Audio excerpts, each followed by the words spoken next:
1762년 7월 한여름 땡볕 아래 창경궁 선인문들에 나무 상자 하나가 놓여 있었습니다. 가로 세로 160cm, 높이도 160cm, 성인 남자가 다리를 쭉 펼 수 없는 크기입니다. 무릎을 가슴까지 끌어안고 등을 구부려야 겨우 들어갈 수 있었습니다. 원래 어영청에서 쌀을 보관하던 뒤주였습니다. 곡식을 넣는 상자에 사람을 가둔 겁니다. 그 안에 조선의 왕세자가 있었습니다. 사도세자, 27살 청년이었습니다. 기록에 따르면 8살 때 이미 어른 키였고 9살 때 팔뚝이 아버지 영조보다 굵었다고 합니다. 체격 좋은 장정이 160cm 상자 안에 웅크리고 있었습니다. 아버지가 직접 가뒀습니다. 뚜껑을 닫고 긴 널빤지를 대고 대못을 받고 굵은 새끼줄로 칭칭 감았습니다. 8일이 지났습니다. 뚜껑을 열었을 때 세자는 죽어 있었습니다. 시신 상태가 처참했습니다. 몸이 구부정하게 굳어 있었습니다. 한쪽 무릎은 아예 펴지지 않았습니다. 8일 동안 웅크린 자세 그대로 사오경직이 온 겁니다. 시신을 꺼내려고 다리를 펴는데 뼈가 부러지는 소리가 났다고 합니다. 손에는 부채 조각이 쥐어져 있었습니다. 그 8일 동안 뒤주 안에서는 무슨 일이 있었을까요? 세자는 무엇을 느꼈을까요? 어떻게 버텼을까요? 왜 손에 부채 조각을 쥐고 있었을까요? 오늘은 역사 기록과 의학적 사실을 바탕으로 사도세자가 뒤주 속에서 보낸 8일을 재구성해 보겠습니다. 미리 말씀드립니다. 오늘 영상에는 매우 불편하고 잔인한 내용이 포함되어 있습니다. 하지만 역사의 진실을 전하기 위해 있는 그대로 이야기하겠습니다. 1762년 윤호월 13일, 양력으로 7월 4일입니다. 이날 아침, 세자의 생모 영빈 이씨가 영조를 찾아갔습니다. 울면서 말했습니다. 세자를 벌해달라고. 친어머니가 아들을 벌해달라고 한 겁니다. 세자의 정신병이 그만큼 심각했다는 뜻입니다.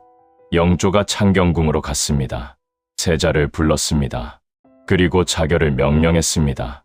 세자가 칼을 들었지만 신하들이 막았습니다. 세자가 허리띠로 목을 맸지만 또 막았습니다. 영조가 분노했습니다. 그리고 명령했습니다. 뒤주를 가져오라. 오후 3시쯤 밭소주방에서 뒤주가 도착했습니다. 세자가 들어갔습니다.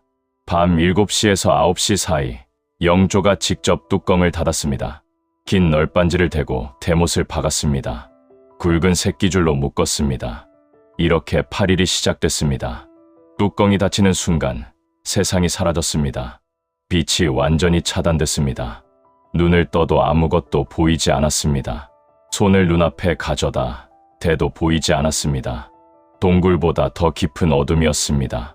광자 하나 들어오지 않는 완벽한 암흑이었습니다.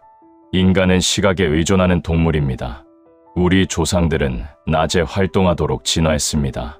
밤이면 맹수의 먹이가 됐습니다. 그래서 어둠을 본능적으로 두려워합니다. 완전한 어둠 속에 던져지면 뇌가 공포 반응을 일으킵니다. 심장이 빨라지고 땀이 나고 근육이 긴장합니다. 160cm 상자, 세자의 키가 얼마였는지 정확한 기록은 없지만 8살의 어른 키였다고 하니 170cm는 넘었을 겁니다. 다리를 펼 수 없었습니다. 무릎을 가슴까지 끌어당기고 등을 둥글게 구부리고 고개를 숙여야 했습니다. 태아처럼 웅크린 자세입니다. 7월 초한양의 날씨, 낮 최고 기온이 30도를 훌쩍 넘었습니다. 기록에는 땡볕이라고 적혀 있습니다. 해가 진 뒤에도 열기가 남아 있었습니다. 밀폐된 나무 상자 안은 바깥보다 더 뜨거웠습니다. 땀이 흘렀습니다. 등에서, 이마에서, 겨드랑이에서 땀이 쏟아졌습니다. 옷이 젖었습니다. 나무 바닥이 축축해졌습니다. 첫날 밤, 감시가 느슨했습니다. 아무도 진짜 죽일 거라고 생각하지 않았습니다. 며칠 겁을 주다 풀어줄 거라고 봤습니다. 군사들이 뚜껑을 열어줬습니다. 세자가 밖으로 나왔습니다. 7월 밤 공기를 마셨습니다. 반딧불이가 날아다녔을지도 모릅니다. 하지만 세자는 스스로 다시 들어갔습니다. 아버지가 알면 더 화를 낼 거라는 걸 알았기 때문입니다. 벌을 받는 중인데 밖에 나왔다는 게 알려지면 상황이 더 나빠질 터였습니다. 세자는 다시 어둠 속으로 들어갔습니다. 이때까지 세자는 희망을 품고 있었을 겁니다.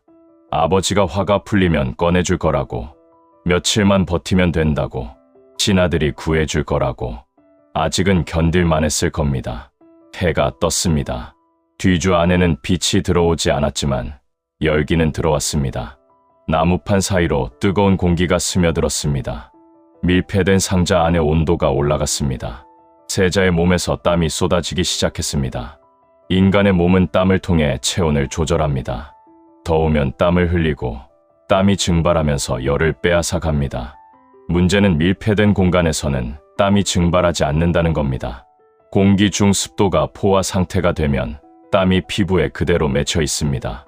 체온을 낮출 수 없습니다. 몸은 계속 땀을 흘리고 수분만 빠져나갑니다.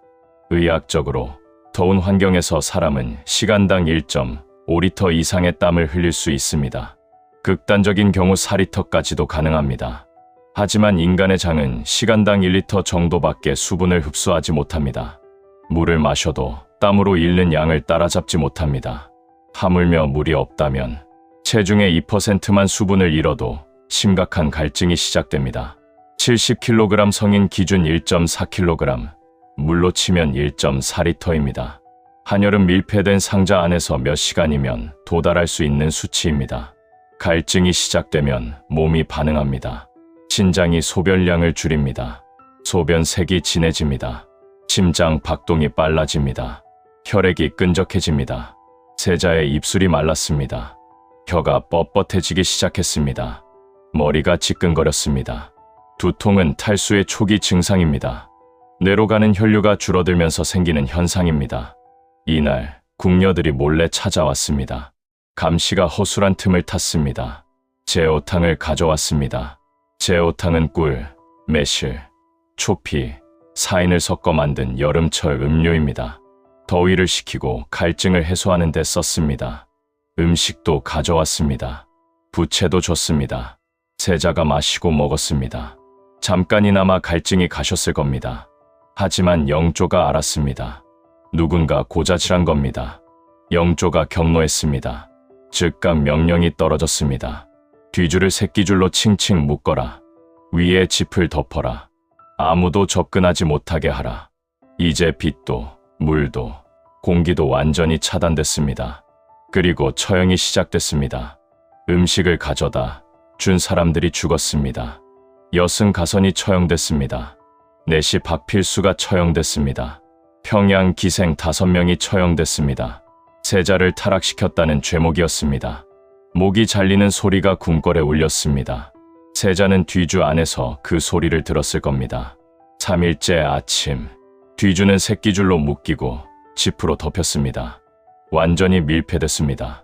한 줄기 빛도 들어오지 않았습니다. 환기구도 없었습니다.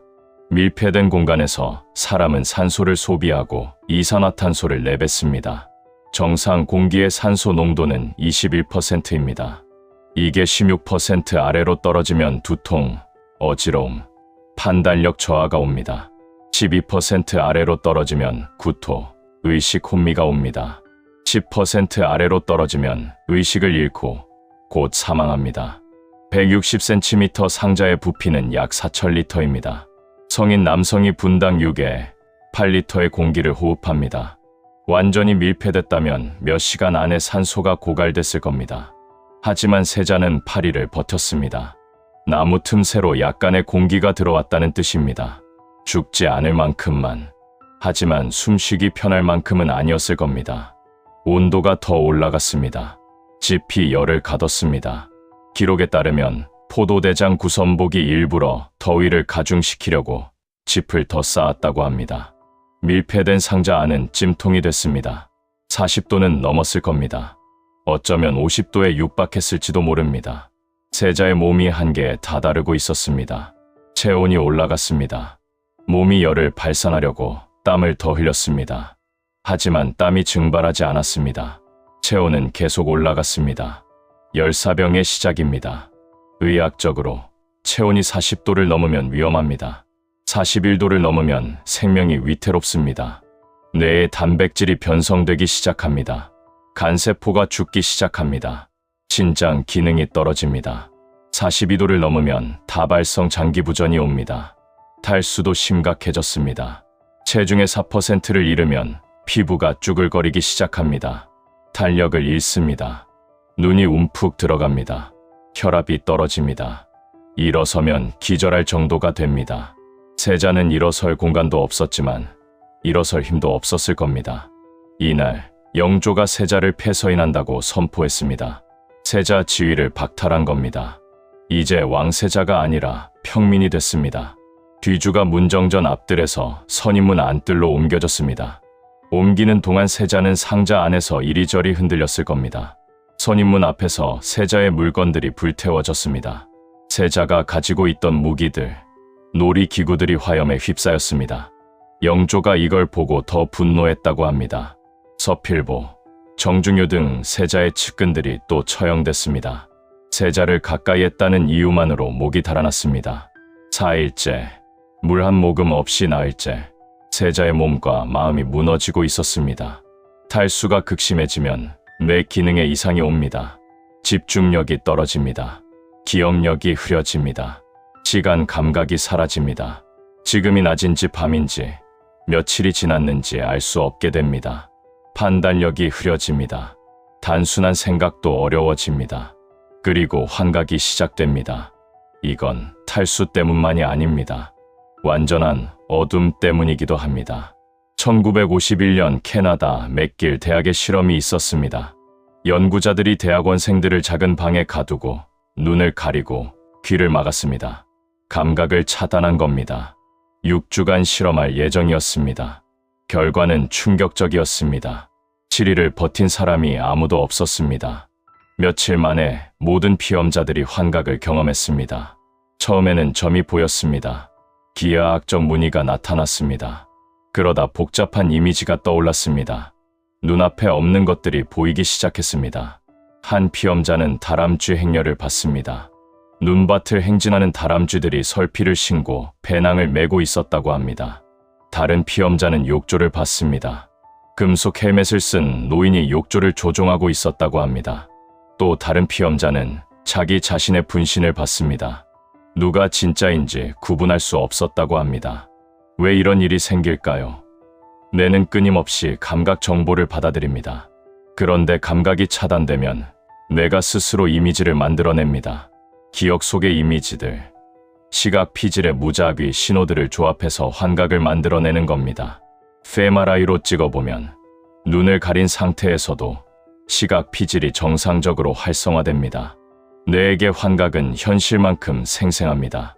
세자는 나흘째 완전한 어둠 속에 있었습니다. 거기에 탈수, 굶주림, 열사병까지 겹쳤습니다. 환각을 보지 않았을 리 없습니다. 무엇을 봤을까요? 기록은 없습니다. 하지만 상상해 볼 수 있습니다. 아버지 영조의 얼굴이 어둠 속에서 나타났을지 모릅니다. 자결하라고 소리치는 아버지, 평생 두려워했던 그 얼굴, 어머니 영빈 이 씨의 얼굴이 나타났을지 모릅니다. 아들을 벌해달라고 한 어머니, 죽은 궁녀들의 비명이 들렸을지 모릅니다. 자기 때문에 죽은 사람들. 영조는 하루에 한 번 뒤주를 흔들어 생사를 확인했습니다. 뒤주를 흔들면 안에서 소리가 났습니다.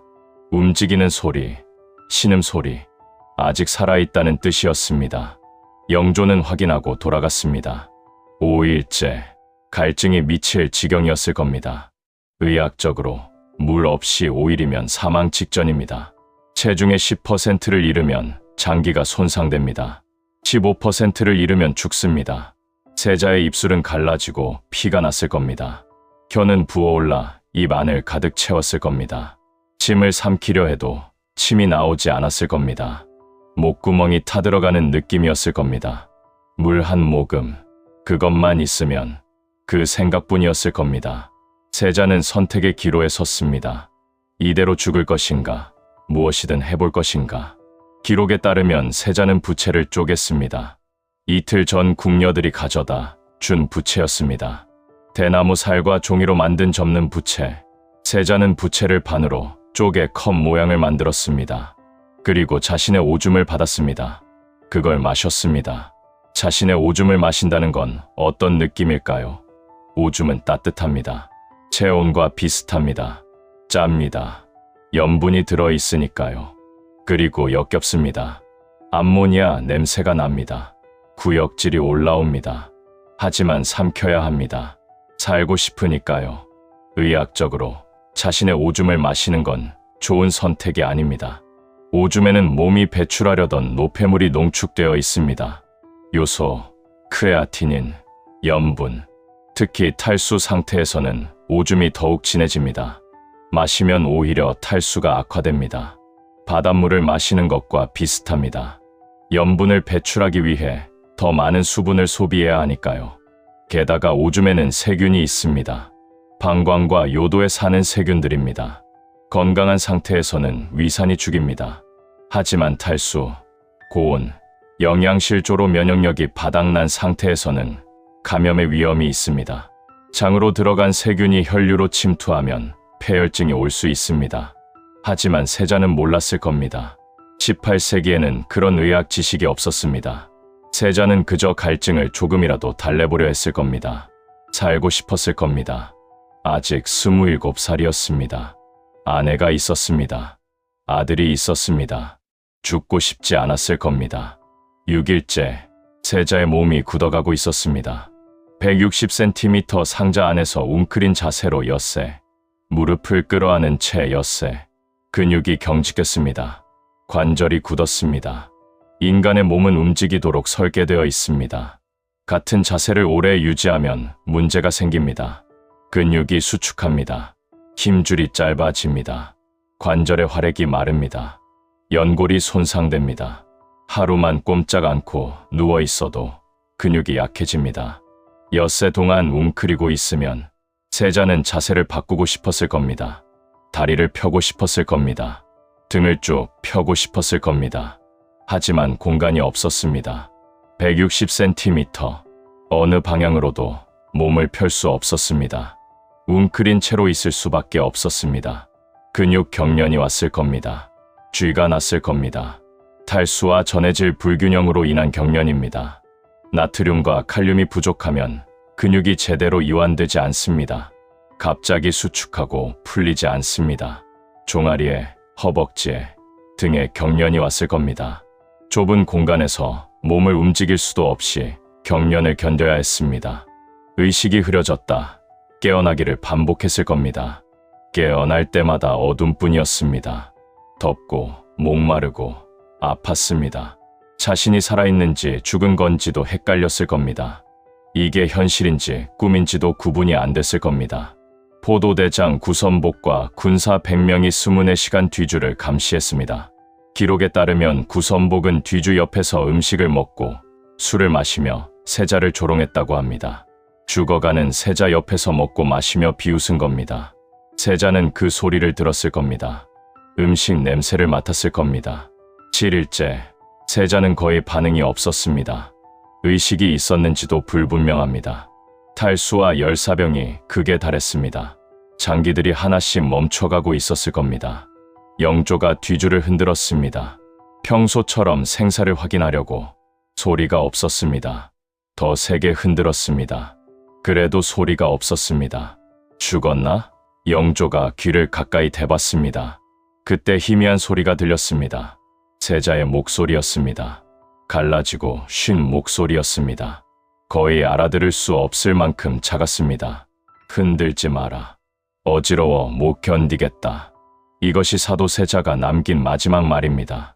7일간의 탈수, 굶주림, 열사병, 감각 차단, 근육 경직 끝에 남긴 말이 흔들지 마라였습니다. 너무 어지럽다고, 그만 흔들어 달라고. 의학적으로 이해가 됩니다. 심한 탈수 상태에서 몸을 흔들면 극심한 어지러움이 옵니다. 혈압이 바닥까지 떨어진 상태입니다. 혈액량이 부족합니다. 몸이 움직이면 중력 때문에 피가 아래로 쏠립니다. 뇌로 가는 피가 더 줄어듭니다. 세상이 빙글빙글 돕니다. 의식을 잃을 것 같은 느낌입니다. 세자는 마지막 힘을 짜내 그 말을 했습니다. 제발 흔들지 말라고. 너무 어지럽다고. 그게 아들이 아버지에게 한 마지막 말이었습니다. 아버지를 원망하는 말도 아니었습니다. 용서를 구하는 말도 아니었습니다. 그냥 흔들지 말라는 말이었습니다. 8일째, 양력으로 7월 12일, 뒤주에 갇힌 지 192시간이 지났습니다. 영조가 뒤주를 흔들었습니다. 아무 반응이 없었습니다. 더 세게 흔들었습니다. 여전히 반응이 없었습니다. 귀를 대봤습니다. 소리가 없었습니다. 숨소리도, 신음소리도 없었습니다. 뒤주의 작은 구멍을 뚫었습니다. 안을 들여다봤습니다. 어두웠습니다. 더 큰 구멍을 뚫었습니다. 손을 넣어봤습니다. 세자의 몸이 만져졌습니다. 차가웠습니다. 뚜껑을 열었습니다. 세자는 죽어 있었습니다. 시신의 상태가 어땠을까요? 기록에 따르면 몸이 구부정하게 굳어 있었고 한쪽 무릎은 펴지지도 않았다고 합니다. 8일간 웅크린 자세 그대로 사오경직이 온 겁니다. 근육이 수축한 상태에서 굳어버렸습니다. 힘줄이 짧아진 상태에서 굳어버렸습니다. 시신을 꺼내려고 했습니다. 다리를 펴려고 했습니다. 펴지지 않았습니다. 힘을 줬습니다. 뼈가 부러지는 소리가 났다고 합니다. 근육과 힘줄이 너무 수축해서 관절이 고정된 겁니다. 펴려면 뼈를 부러뜨릴 수밖에 없었습니다. 손에는 부채 조각이 쥐어져 있었습니다. 쪼개진 부채, 오줌을 받아 마시던 그 부채입니다. 세자가 마지막까지 살려고 발버둥 쳤다는 증거입니다. 죽는 순간까지 부채를 놓지 않았습니다. 사인은 아사와 탈수, 굶주림과 목마름으로 죽은 겁니다. 거기에 열사병이 겹쳤을 겁니다. 다발성 장기부전이 왔을 겁니다. 향년 27세, 조선 역대 최연소로 세자가 된 사람이 뒤주에 갇혀 죽었습니다. 세자가 죽어가는 8일 동안 영조는 어떻게 지냈을까요? 기록에 따르면 평소대로 수라를 들었습니다. 평소대로 정물을 받습니다. 아들이 160cm 나무 상자 안에서 오줌을 마시며 버티는 동안 아버지는 밥을 먹고 일을 본 겁니다. 해경궁 홍씨는 궁 밖으로 쫓겨났습니다. 친정으로 보내졌습니다. 11살 새손도 함께였습니다. 해경궁은 나중에 이렇게 썼습니다. 새손이 8일 동안 아버지가 죽어가는 소리를 들었다고. 이 11살 소년이 24년 뒤 정조가 됩니다. 노론 대신들은 뭘 했을까요? 구명 상소를 올린 사람이 거의 없었습니다. 야사에 따르면 한강에서 뱃놀이를 했다고 합니다. 세자가 죽어가는 동안 구경을 간 겁니다. 세자가 죽자 영조는 위호를 회복시켜줬습니다. 죽으니까 다시 세자로 인정해준 겁니다. 지호를 내렸습니다. 사도, 생각할 사, 슬퍼할 도, 세자를 생각하며 슬퍼한다는 뜻입니다. 하지만 영조는 슬퍼하지 않았습니다. 처분 직후 삼정승이 할애를 청했습니다. 영조는 기꺼이 받았습니다. 그리고 경희궁으로 돌아가면서 개성가를 연주하게 했다는 기록도 있습니다. 아들을 죽이고 축하를 받고 개성가를 들은 겁니다. 24년이 지났습니다. 1786년, 정조 10년. 정조는 아버지의 죽음을 잊지 않았습니다.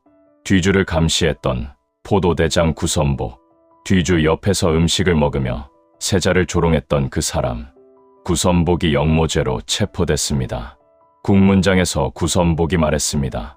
모년의 일로 제가 용납받지 못할 죄를 지었다는 걸 알고 있었습니다. 모년의 일, 1762년 뒤주 사건을 말한 겁니다. 구선복은 거열형을 당했습니다. 사지가 찢어지는 형벌입니다. 조선에서 가장 잔인한 형벌 중 하나입니다. 정조가 아버지의 복수를 한 겁니다. 24년을 기다린 복수였습니다. 뒤주 속 8일, 조선 역사상 가장 잔인한 8일이었습니다. 27살 청년이 160cm 나무 상자 안에 갇혔습니다.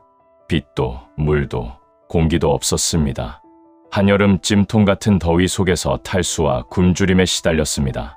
환각을 보고 근육이 경직되고 오줌을 마시며 버텼습니다.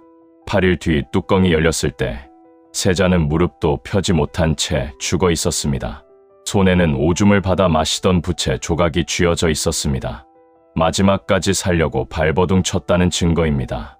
세자의 마지막 말은 흔들지 마라, 어지러워 못 견디겠다였습니다.